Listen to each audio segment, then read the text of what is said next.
Cougar fans, it is time. Touchdown! What a grab! It's time to raise your colors, raise your voice, and join in on the Raucous Roundtable about your favorite team, the BYU Cougars. 20, 15, 10, 5, touchdown! It's time to tailgate.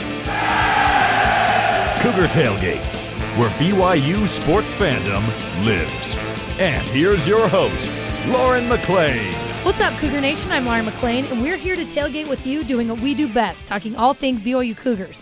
For today's roundtable discussion, we have the Jonny Linehan. What's up, Johnny? What's up? And the wonderful Cleon Wall. Is that like the Ohio State University? Yep, or it is something exactly like that? like It's a trademark now. Okay. Registered by ESPN. Jonny Linehan, who was talked about by ESPN. You just keep getting more and more famous, you know? It's incredible how that Hey, we're works. almost at 20,000 Twitter followers. Hey! I'm trying to just make up the $8 a month that I now pay for the check mark, which I said I never would. And you're doing it. Is but it I'm worth doing it? I'm doing it now. Well, the algorithm kind of makes it so if you want to be seen, you almost have to, because otherwise you just get buried behind all types of bots. So Well, I with- need the attention, Lauren. Well, with 20,000 followers, you should have one anyway. We round up. $8 or not. You know what I like it. mean? Yep. We round up.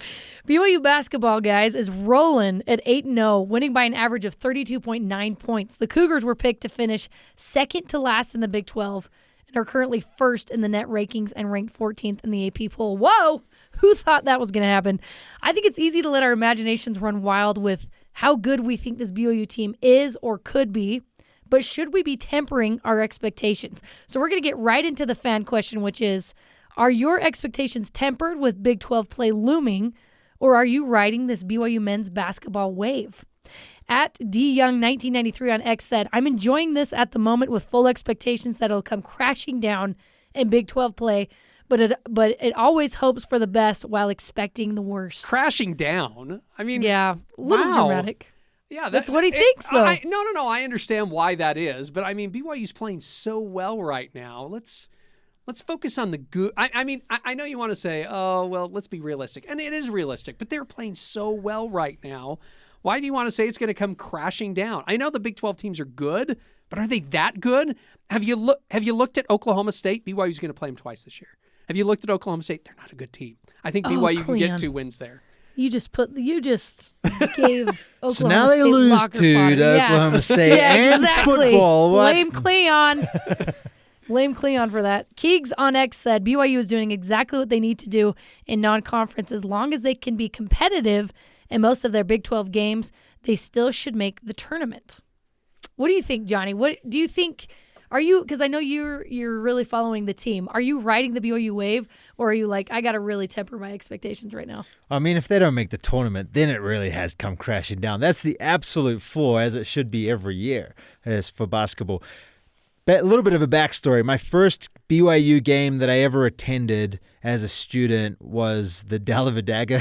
Oh, no. So what a memorable experience. An Australian from St. Mary's coming and ruining my hopes. Oh, man. But ever since then, I've been hooked, right? Tyler Hawes, I remember watching him and then his Mormon message being like, this is the guy. And then I get to meet him. So I love BYU basketball. But I've always been a little bit of a hater. I remember last year catching some heat when they started out well and then the wheels kind of fell off. And I was like, hate to say I told you so. This year's different. This year I'm actually buying everything that they're selling. They are a good team this year. And I think that's the key, is they are a team. And they have some phenomenal individuals, but as a team collectively, they're playing some phenomenal basketball and it's fun to watch. They really are. What do you think, Cleon? I think my expectations have increased. Before the season, I watched a lot of BYU basketball last year, and I was just like, if this is the same team that's going to come back next year, they're in trouble. But they have shown so much more promise. I mean, I maybe I'm way too high on this team, but I am just amazed at how they are dominating these non-competitive games. And in the competitive games, like the game against NC State down in Las Vegas, I mean, they were down double digits and they came back without Fousseyni Traore on the squad. And he's a veteran and your low post scorer. And they were able to come back. And the team is playing way better than last year. There's so much confidence right now, too. Maybe it's the competition. I don't know. They don't look nervous or flustered when they kind of struggle or have the just kind of bad play. And the okay play on the offensive end has been made up because they play really good team basketball on the defensive end. They're shooting way better than last year. I know that there will be games where they're going to struggle shooting, but they have so many good shooters on their team right now. I just think, well, if one guy shoots bad, if Jackson Robinson shoots bad, I bet you Trevin Nell's going to be okay in that game, or one of the other guys is probably going to be shooting okay in that game.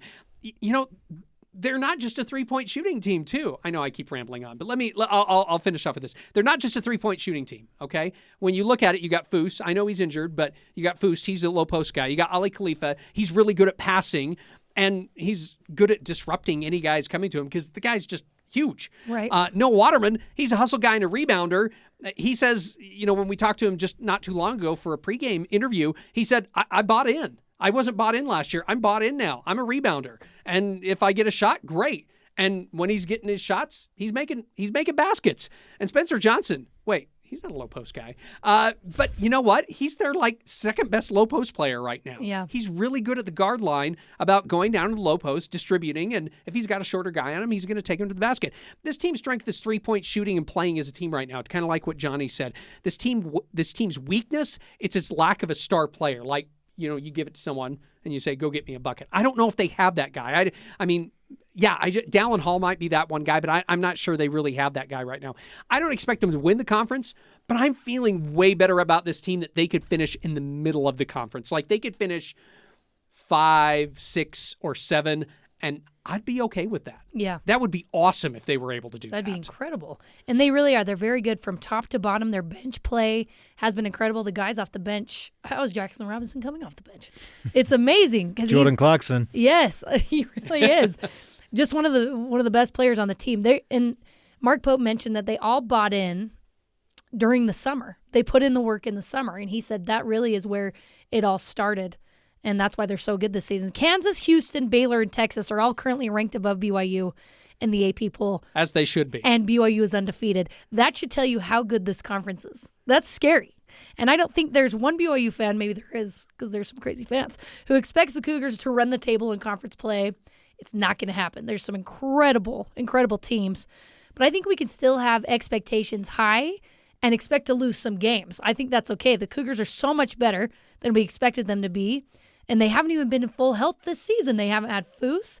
And like you said, he's their star big in rebounding and scoring. And so hopefully they get him back soon. I think they're very well coached on the defensive side, shooting lights out from 3. So I'd say I'm riding the wave, but I'm okay to be knocked off my board a few times when it comes to conference play. You guys okay with that? Yeah, sure. Absolutely. I expect them to. I expect them to lose in conference. I mean, you're gonna go play at Allen Fieldhouse against Kansas. You're going to lose. If you're gonna go play at Baylor, you're gonna lose. I mean, that's okay. It's okay if you lose some of these games because they are so good, and it's fine because you learn from those losses, and you're playing against such good opponents too. This is not like the West Coast Conference anymore, where it's like you lose to Santa Clara, and it's just like, well, that's going to hurt your tourney chances. You lose at Baylor, and it's like, that's fine. That's still going to help your tourney chances because you're going down there and you're playing them.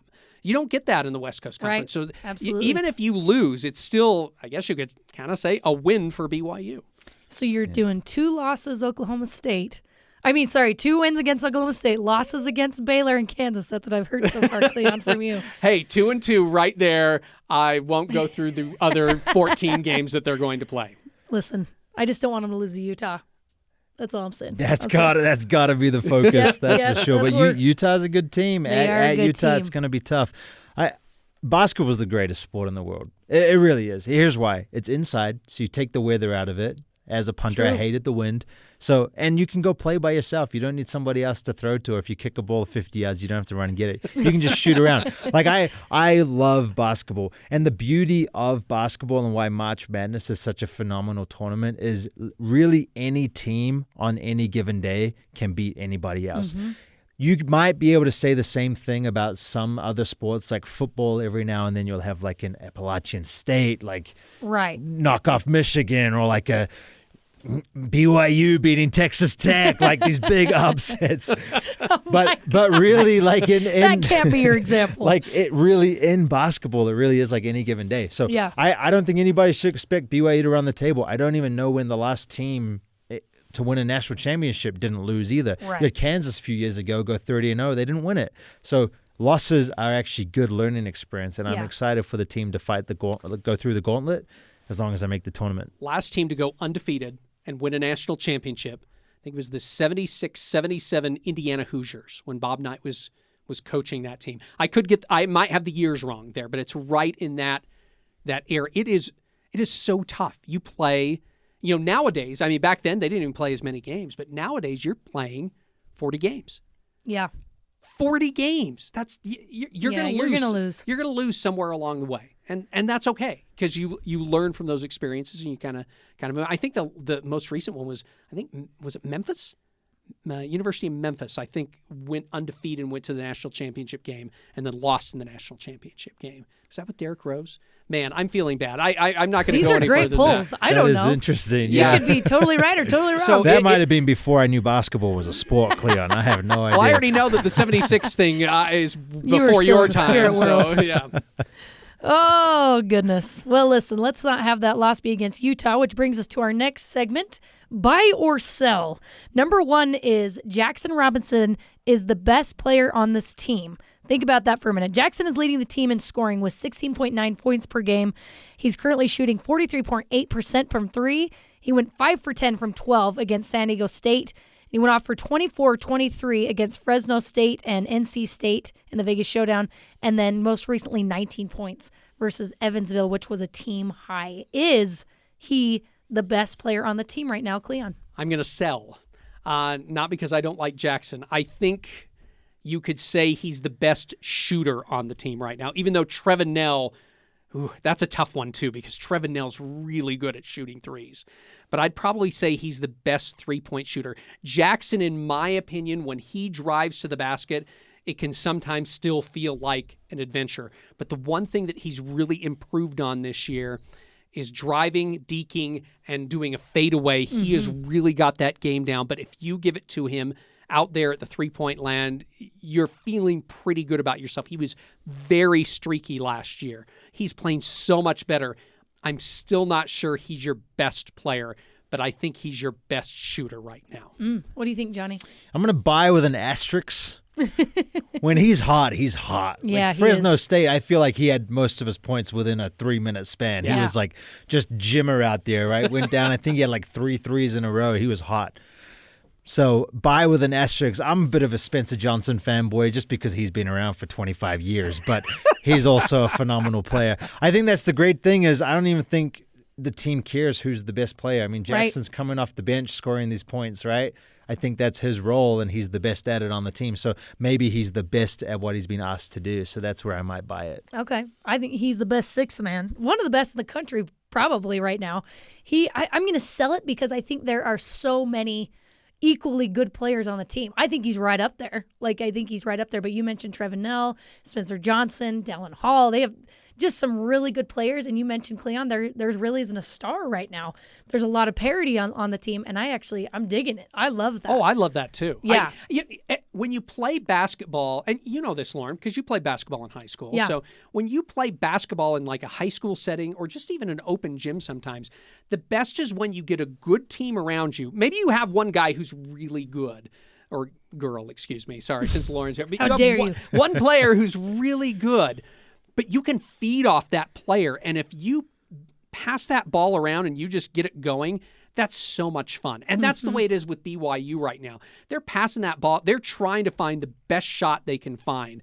And it's fun to watch. I just worry that they just don't have that guy that I will say, go out and get a bucket. The closest guy I think is Dallin Hall because he did it twice last year and had 2 game-winning baskets last season. And that was as a freshman.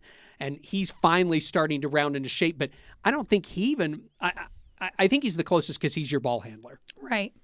Yeah. You know, he's the guy who's going to handle the ball and could drive to the basket or do something else with it. He's the closest thing you have to saying, go out and get me a basket right now. Because it's not going to be Foose, and it's not going to be some of these other guys out there. But it's so much fun to watch him. I get excited. I was just smiling last night watching that game. Like, this is so much fun. Ping, ping, ping, three-pointer, good. And I know that's not even when they miss it. It's just like, this is so fun to watch. Well, Sorry, maybe I'm getting too excited. I love good team basketball. I really do. Well, it makes it really hard for other teams to guard them. Yes. They don't know who to focus on because you have to focus on every single guy. Yeah. So there's always someone open, and they're going to shoot a three, and they're probably going to make it. All right, number 2 is BYU will make noise in the Big 12, including BYU. The Big 12 currently has 4 teams in the top 10 in Ken Pom, 6 in the AP top 25. BYU is projected to finish second to last in the Big 12. So, Johnny, do you think BYU will make noise in the Big 12? Are you buying it or selling it? Yeah, I'm all in on basketball. I was a hater on football. Love the team, but a bit of a hater. And was right. You predicted they weren't going to bowl game, and we were all Yes, I'm aghast so that you happy were I'm correct. Oh, my gosh, yes. What will I do in Love December? being right. No, I'm all in on basketball. I actually think for them to make noise, they don't even have to, they could come middle of the pack and make noise just because people are counting them out. Yeah. Even if they go to some of these historic Big 12 venues and lose, if they're competitive, I think they'll make noise. So that's where, Cleon, you brought it up. You can have some quality losses and still have a strong resume. And I think that's all the noise BYU needs to make. I'm hoping that they make more noise than that and can get some upsets and then really get a taste for what it feels like to put some wins back to back. But I'm buying that. Yeah. What do you think, Leon? Yeah, I'm going to buy making some noise in the Big 12. I think all you need, you're going to get some big teams coming through the Marriott Center. You're going to get Baylor. You're going to get Texas coming to the Marriott Center. I'm trying to remember the third team right now, and I'll look it up. But you're going to get some big teams. All you need is just one win against one of those big teams that's going to come through the Marriott Center. And that's going to make a huge difference. And they're playing so well. Kansas State also comes to the Marriott Center. Man, Oklahoma's actually on the road, so I won't belabor the issue. But all you need is just one win against a really good opponent. Houston's the other team that's coming to the Marriott Center. All you need is one win against one of those teams, and I think that will be massive.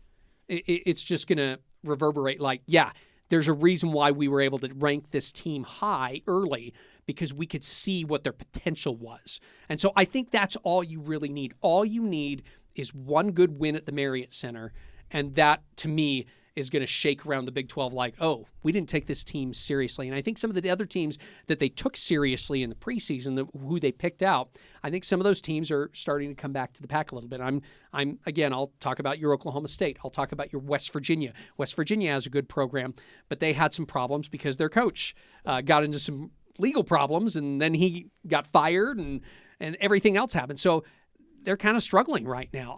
But they're going to be tough when BYU goes to play out at West Virginia. That's going to be a tough game.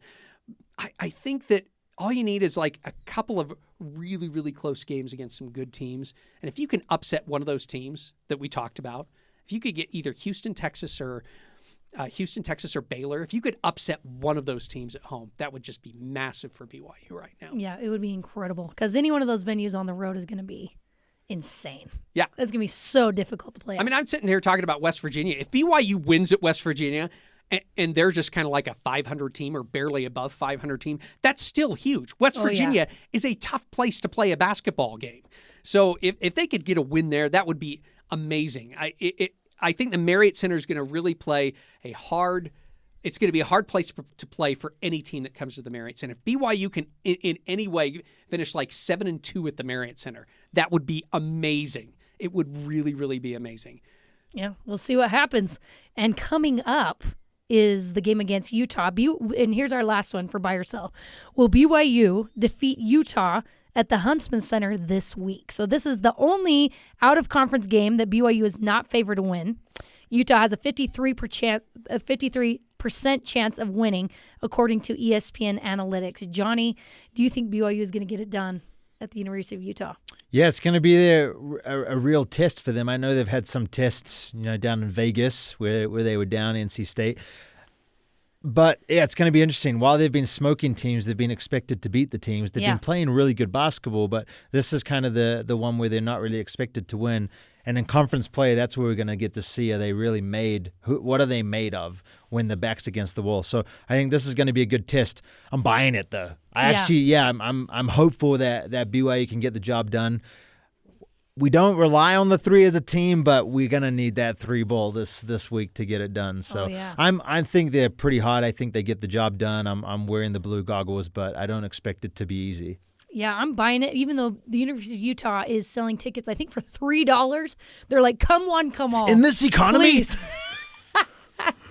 We got to fill this place with red. They really don't want, because they don't have great attendance at their games, but I think they really, really want this game to be full of Utah fans. So we'll see what happens. But no foos for BYU. Brandon Carlson should be available to play for the Utes, so that's dangerous there. But I'm buying it. I think they can do it. I think there's a fantastic team. I think it's definitely going to be a lot closer than the 32.6 average points that BYU is used to winning by. I definitely think it's going to be closer than that, but I'm buying it. I'm all in on that. Cleon, what do you think? Yes, I will buy it, but this one's going to be a really tough game. I mean, take away the fact that Utah barely beat Southern Utah the other night. I think they're a good basketball team. This is going to be a really tough game. It'd be nice to see a lot of BYU fans in the upper bowl because they usually put flags down there. So anyway, never mind about it. It'd be nice to see a lot of BYU fans up at the upper bowl. I think this is going to be, I agree with you, Lauren. I think it's going to be a close game. BYU is going to need to play, I don't know about their best game of the season, but it's got to be right up there. They have got to play just confident basketball there because this is their first road game of the season. And it's going to be hairy in there. And if they come out with a win, even if it's by 1 point, that's got to give you massive amounts of confidence as you finish off the non-conference season. Absolutely. It's time for a quick break, but when we come back, we'll talk about Cougs in the news and our favorite BYU-Utah basketball memories. This is Cougar Tailgate.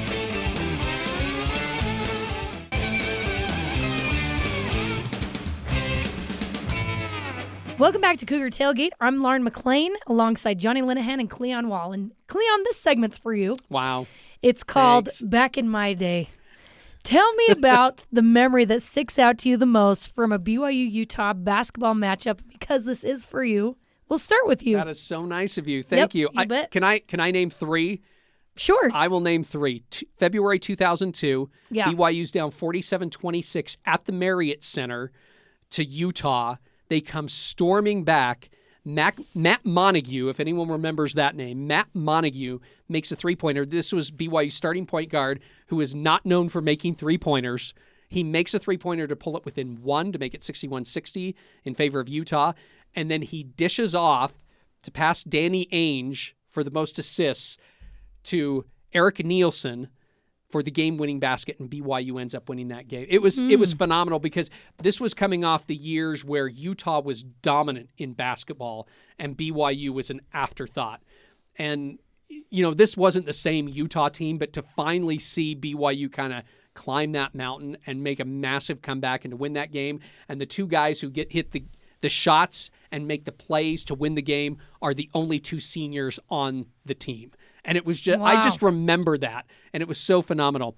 I'm going to have to say, January 2016, Nick Emery punches Brandon Taylor at the Huntsman Center, gets ejected, which eventually leads to BYU and Utah taking a year off from basketball because Larry Kraskowiak could not stand the fact that this would happen, and I was mad at Nick and I was mad at Larry because I'm like, really, you're going to let this ruin the rivalry right here? And no, it was not cool that Nick did that, but yeah, I will never ever forget that. But he had to protect his players. Yes, he did. Lastly, December 2019, Delta Center, now called the Delta Center, Yoli Childs dunk over Utah that just still sits in my memory of one of my favorite dunks because he posterized someone, and I can't remember who it was right now, but I will always remember that. So those are three of my memories of BYU Utah. If I actually put my brain to work, I might come up with more, but those are the three off the top of my head. Those are good ones. Johnny was in elementary school at that first one you mentioned, but the other two he should recognize. Johnny, what was your what's your memory of the BYU Utah game? I have like two memories, but I only witnessed one. The I'll start with that one. It is the Yoli dunk, right? Yeah. We smoked Utah that year, and that was good because they kind of had I feel like when I moved to the United States, things went downhill on the Deseret Duel. We started losing literally everything to Utah. It's my fault. Just as I started to care about the rival, we started losing everything. So I remember watching games where BYU got smacked against Utah. My first years with my roommates, but that Yoli dunk was nice because it was like all those years of frustration, posterizing. That's I don't right. know. I think his name was Novak, and we smacked him by 15 points in the Vivint Arena, now Delta Center. So that was pretty sweet. The other memory that I have, just because I watch it, and when I go shoot hoops, I pretend I am him, is Jimmer Fredette hitting the half court shot right at the buzzer to put up BYU by more than double digits going in at halftime. I never saw that. I didn't know about Jimmer. I didn't know who he was. Never saw Jimmer play. But I've watched that clip so many times. So when I'm doing my shoot around at Vasa by myself, I'm like, I'm Jimmer. This is me beating Utah. So even though I didn't see it, it had a big impact on me. Gosh. That's why I remember it. That is also my biggest memory because I was there at the Huntsman Center for that. I was a student. And Jimmer Mania was just insane. Like, there needs to be a documentary on that, and I'm not kidding. It was unreal. It was like Linsanity, but it was in Mormonville. My gosh. But around the country, like, people loved him. 47 points in the Huntsman Center, January 11th, 2011. Half-court shot, heading into the half, nails it, turns around, just walks out. Just like watching like He's an just explosion. whatever. Yes, Isn't it that just was. so cool. It was so satisfying to watch. It doesn't, yeah. I'm not a Utah hater. I'm really not, but it is very satisfying when BYU does very well against the University of Utah.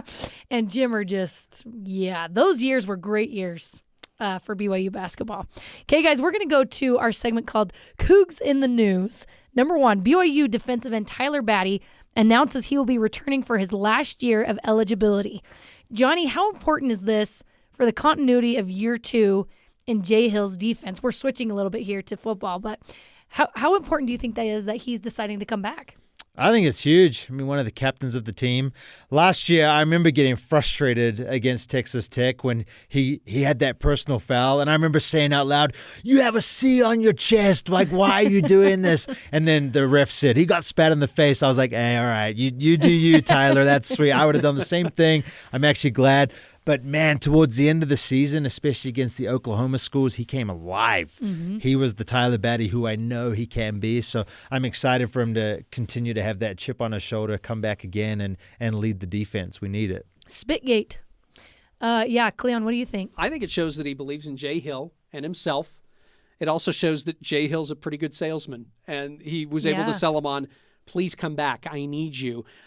Tyler could look around and basically say, I don't know how things are going to go next year. But he basically looked around and said, they're not going to get worse. They're going to get better. And I'm going to be a big part of that. And I think that's big for Tyler to be able to, big for Tyler and Jay Hill to basically say, yeah, we think we can do this next year. Yeah, I think it's fantastic. I love that he's coming back. He's a great leader, and I think a lot of the guys look up to him. I think he's going to be fantastic for the incoming freshmen and incoming transfers, so that's a big win for BYU. Number 2, LeBron James tweeting about Puka Nacua. He tweets, "Congrats, Puka, on breaking the team rookie record for receiving yards." Johnny, I know you read that and saw that on Twitter. What was your reaction when you saw that? Well, Puka's the man. Yeah. Puka also has no idea who I am, but Kai knows who I am, so by relation, Puka knows me. Puka's the man. What a phenomenal season he's having. What an absolute stud and a weapon, and it's super cool because all of us at BYU and us BYU fans knew how great he would be. I actually have a hint that LeBron has no idea who he is. You've seen some of the LeBron James stuff where he's so like, true. Look at these tight ends, and he's just reading off like a Bleacher Report post, Travis Kelce, and he's just like reading all of these lists. But it was still pretty cool to see, the GOAT of basketball, especially the modern day GOAT, to tweet about that. I know it's because they're LA and LA. But pretty cool. And he was there. Yeah. He was at the game. Yeah. So it's actually pretty cool. Puka has some really interesting ties. He calls Dana White his uncle. So Puka's actually been in the know for a long time because one of his best friends in high school was Dana's son. So he like FaceTimes Dana some media days. It's That was actually really bizarre. cool. So Puka's no surprise to be known by some famous celebs, but pretty cool to get a shout out from LBJ. And what do you think, Cleon? Does this stuff matter when it comes to like BYU recruiting? Do you think that's a big deal? For LeBron or Puka? No, I'm just yeah. I don't think so.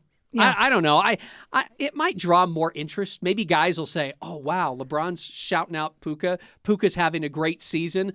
Hey, what's this thing going on at BYU?" Maybe you have kids that are more interested. Yeah. Whether that translates into guys actually joining the team, I think that's a bit of a stretch because they've got to buy into the team. They got to buy into the university. And, some players are just not going to be able to do that. Oh, and there's that NIL thing too. So. Yeah. I think it brings interest. I think kids watching, they're not like, what college did this guy play for? For the most part, they're not going to care. But I think the coaches, if they do a good job out recruiting, they say, hey, Puka Nacua for the LA Rams.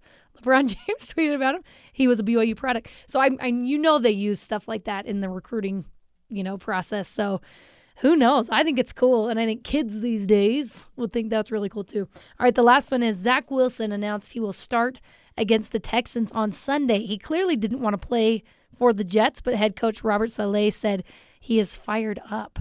Johnny, what did you think when you saw that Zach Wilson was getting the start again? Burn the Jets to the ground. I'm actually excited for Zach, but man, what a tough situation for that guy to be in. And I hope he does really well. I mean, he's just been the absolute scapegoat. Has he played great? No. Would Aaron Rodgers have played great? Arguably no as well, Yeah. right? So he's kind of done what he can behind that offensive line that I think I could stop for. So I'm not super stoked on the Jets, right? They have a good defense, but they couldn't even protect Aaron Rodgers for 4 plays. So now they're throwing their second pick in the draft under the bus.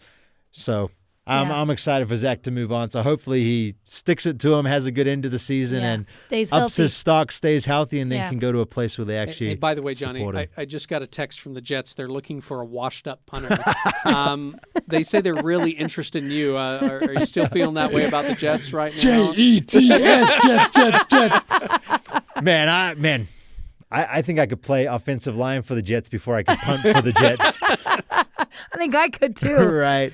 No, I actually didn't see that came out. I did listen to Aaron Rodgers on the Pat McAfee show yesterday saying there's a lot that the media portrays about people's character and about things that they say that are taken out of context. So who really knows what's been happening behind the scenes? But I know Zach's actually responded really well. He's shown a lot of maturity this year in how he's responded, particularly to the press after some bad games. But I think he still has all the talent. He's still young. He just hasn't had a chance to learn yet. So either the Jets give him that opportunity or someone else will. Yeah, I agree. What do you think? I think this is a no-win situation. But he's paid to pay. Let me try that again. He's paid to play football, so he needs to play football. He needs to go out there and show that he's a team player, whether that's with the Jets or to show other teams, hey, listen, I'm willing to do this even though I'm in a no-win situation right now. He's not one of those guys that's popular enough. He's not Aaron Rodgers, basically. He's not Aaron Rodgers. He can't go out there and say whatever he wants to say, and people will lap it up whether they agree with Aaron Rodgers or not. He's not going to be that guy. If he refuses to go out and play, that just looks horrible for him. So go out there, do your best, and hopefully you either come up with a win, you gain confidence back, and maybe someone out there is going to see him and say, yes, we want to trade for him, or somehow we want to pick him up and we want to put him on our team. Yeah, that's what I think. I want him to go out there and play. Like you said, he's being paid to play. I want him to be a team player, and I want him to just go crush it these last few games of the season, and hopefully somebody will see that. Okay, guys, thank you so much. That does it for us today. Thanks again to Jonny Linehan and Cleon Wall for coming on the show with me. Carter Bond and Tori Kimball helped produce this episode with senior producer Cleon Wall. Hey, that's me. You can join the Cougar Tailgate wherever you get your podcasts on Apple, TuneIn, Stitcher, Spotify, or on BYURadio.org. Cougar Tailgate is a production of BYU Radio.